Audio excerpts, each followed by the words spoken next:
সরকারের অবস্থান খুবই স্পষ্ট।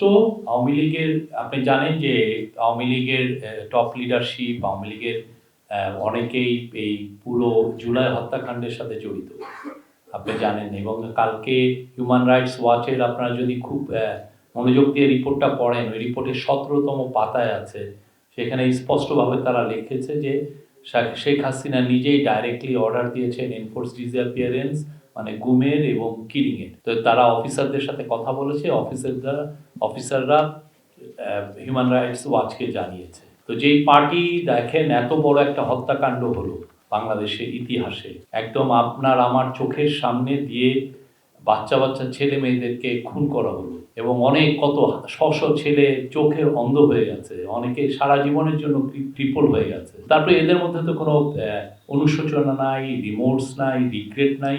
এবং আপনি ওদের যদি ওয়ার্নিং দেখেন, তারা আরো মিথ্যা কথা বলছে যে 3000 পুলিশ মারা গেছে। কত বড় জালিয়াতি, কত বড় মিথ্যা কথা। বাংলাদেশে যতদিন না তারা ক্ষমা চাচ্ছে, যতদিন না তাদের এই লিডারশিপকে ট্রায়ালের মধ্যে আনা হচ্ছে এবং তাদের সাবমিট টু জাস্টিস, এবং তাদের যতদিন না তাদের অ্যাকাউন্টেবিলিটির মধ্যে আসছে, ততদিন তাদের কোনো প্রোটেস্ট করার আসলে করতে দেওয়া হবে না। প্রোটেস্ট কোনো ধরনের কোনো, বাংলাদেশের মানুষকে আগে, তাদেরকে আগে বিচারের সম্মুখীন হতে হবে। আমাদের স্পষ্ট অবস্থান এখানে।